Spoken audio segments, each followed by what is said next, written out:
So very good day to you. So it's my pleasure to present this topic on behavior assessment of students with SEN or special education needs, right, for this short webinar session. So first of all, I just want to clarify that this behavior assessment is not for assessment for diagnosis purpose. So this session is not about doing assessment to find out whether your child or student has a learning difficulty or ADHD or autism. But really this behavior assessment helps to provide an understanding of why some students with SEN misbehave in classroom. So this session will also help to examine the characteristics of behavior assessment, as well as the need for such assessment in the planning and support strategies.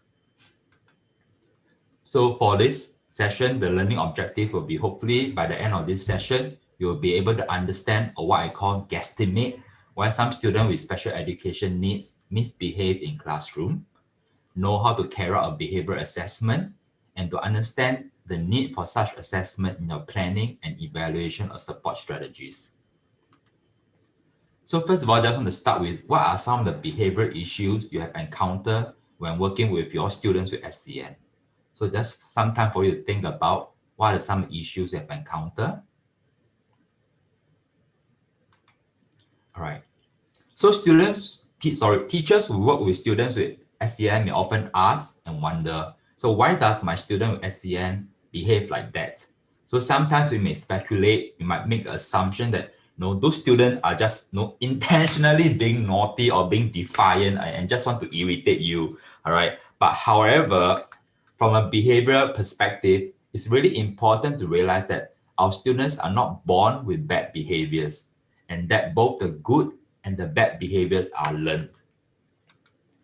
So in order to get a better understanding of behavior, usually psychologists and behavior analysts, we usually use this framework called the ABC behavior analysis framework, where A stands for antecedent, where we want to find out what events had happened prior to the behavior or concern, while C is for consequence, which is what had happened after the behavior was demonstrated. So based on this slide, you can see the behavior of concern was student A hitting another student. So really want to understand the antecedent, what happened before student A hit the student. So basically, what are the triggers? Also want to understand the consequence. So what could be some of the consequence that could be reinforcing all these negative behaviors? So understanding the type of antecedents that could trigger our students' challenging behaviors is important because it can help us adopt prevention strategies rather than dealing with the behaviors or what we call fighting the fire, right? So there are certain examples of antecedents that we typically see in school, all right? So for example, students may act out when they are being given a specific assignment or type of work to do or a specific subject. So we know that especially if students with SEN, they may not be very good in a particular subject, all right? So they might try to act out and engage in some challenging behaviors when they're being asked to do that specific type of work. Other examples that we typically see in schools are frustration and failure on a task, all right? So when the task is being set at a high difficult level, and when the students are not able to perform on the task, they might get frustrated. And sometimes the frustration also may lead to the display of challenging behaviors. Other examples that we normally see in a school setting could be interruption, especially during their preferred activities. So for instance, this child could be really looking forward during PE time, and then when you say that it's time to stop PE and move on to another activity, go back to class for math or for English, and sometimes this interruption may also lead to challenging behaviors. Other things that we see also quite common in a school setting will be transition. All right, so it's similar to the interruption where you have to transit between activities, between classes, or between different contexts or where it's time for. So one of the things that I noticed, for example, is in a school setting where sometimes, we have students who are doing work on the table, and sometimes the teacher will ask all the students to move to the front of the classroom to sit down for, let's say, a big book reading activity. All right, so all this transition also could lead to sometimes students displaying challenging behaviors. I think also very interesting to realize about is this interaction with a specific person. And that's where you really want to think about, when this child, when these students act up, are there any specific triggers, such as a specific, a teacher or a very, very important, a specific peer, all right, a specific friend or classmate that somehow always seems to trigger all these behaviors from coming up. So understanding the function of behavior is also important. So when working with students with challenging behaviors, teachers need to ask this question. So what purpose does this behavior serve? So in general, there are 4 functions to consider. So could be to gain attention, to gain a tangible reward, to gain sensory stimulation, or to escape, usually from task demands.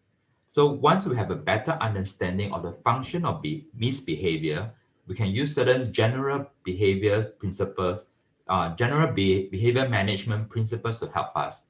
So for instance, we can use the principle of positive reinforcement, where we know that we want to reinforce the child raising up the hand to ask question instead of shouting out the answer if we know that the function of shouting behavior is to get your attention.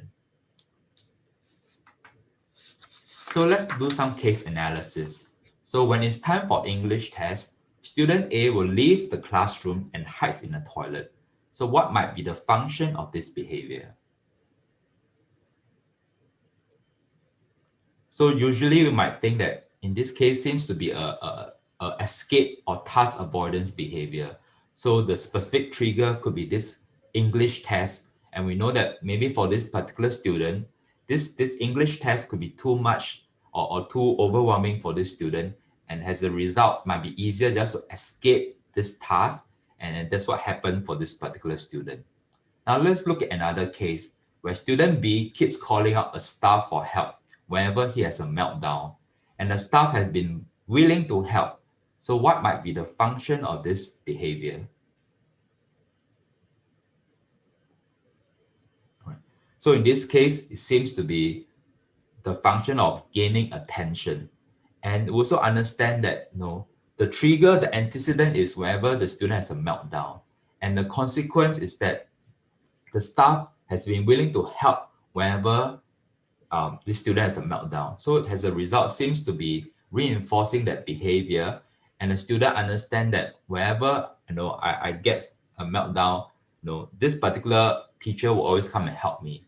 And as a result, it seems to be easier just to always have a meltdown, so that I always get this teacher's behavior, this teacher's attention. So let's go back to the student that you were thinking of earlier. What could be the possible function of misbehavior, and what could be the possible antecedents and consequence that could lead to the student's misbehavior?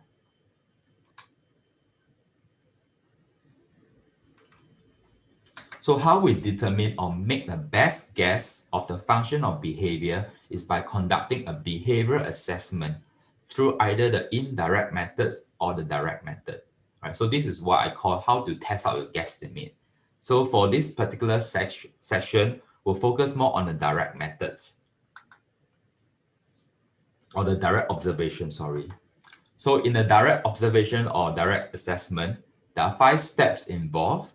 So step 1 is to describe the behavior. Step 2 is to select a measurement system. Step 3 is to set up a data collection system. Step 4 is to select a data reporting system. And step 5 is to carry out observation. Now let's look at each steps in greater details. So step 1, we want to describe the behavior to be observed. And basically we're looking at, they must be observable, they must be measurable, and they must be precise. Now it's really important to define the target behavior so that all parties involved, such as your relief teachers, the AEDs, all right, or the other subject teachers, they'll be very clear when the behavior does or does not occur. And then because of that, we're able to collect data such as measure, all right, and very important to pass this stranger test. So what do you mean by stranger test?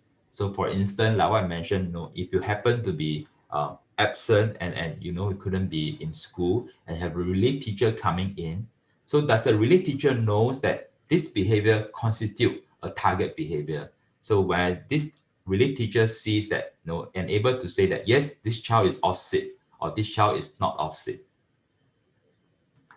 So some examples of how we define behavior, for example, tantrums. So tantrum can be counted whenever a student pounds on the table or throw objects. Right. Other examples, for example, completing written classwork. Right. So in order to say that a student has completed their written classwork is when the student answer all the questions and turn in the written work before the end of class. So it's very clear what are the things that we're looking at. Step 2 is to select a measurement system. All right. So we are doing direct observation. We could consider using either a frequency recording, duration recording, latency recording, or interval recording. Let's look at those recording in some details. So first of all, for frequency recording, we're looking at using it for very brief and discrete behavior, such as when a student punch another student. All right.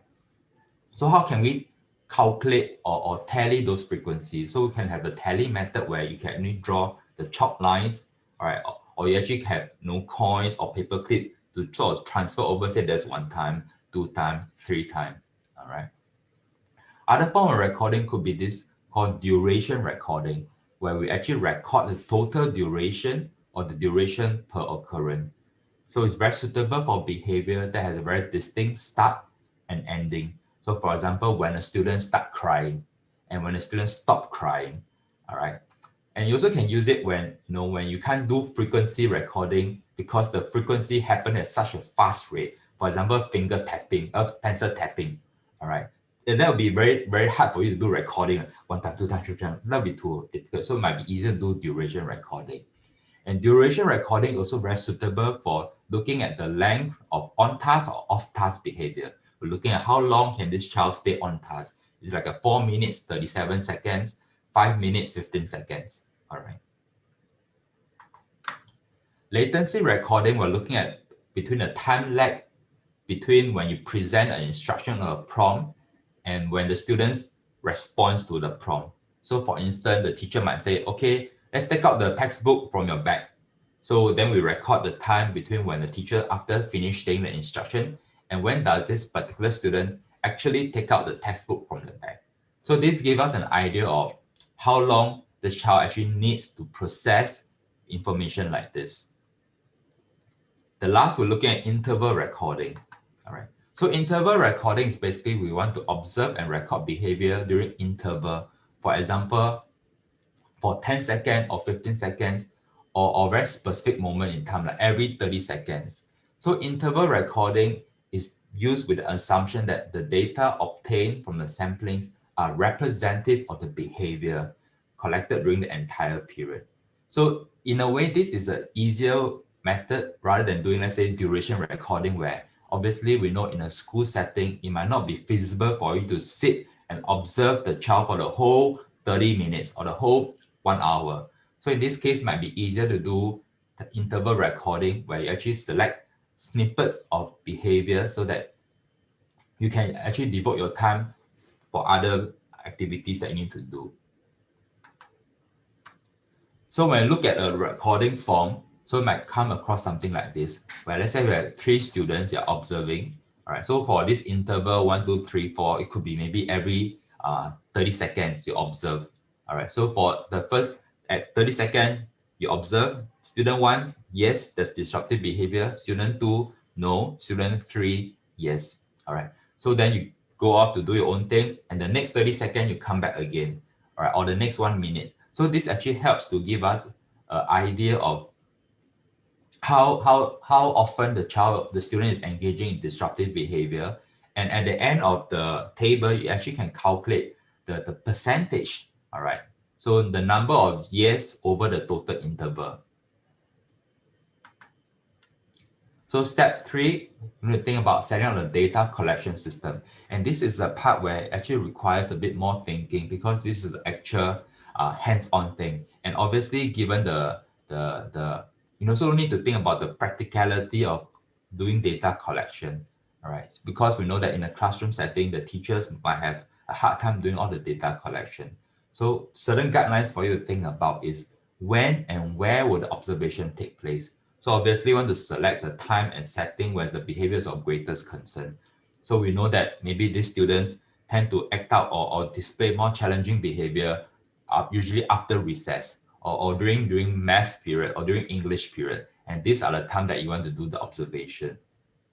Now, a common question that teachers often ask is, so how many session or periods must I observe? How frequent is that? All right. And usually we try to recommend a daily for a minimum of 5 days if possible.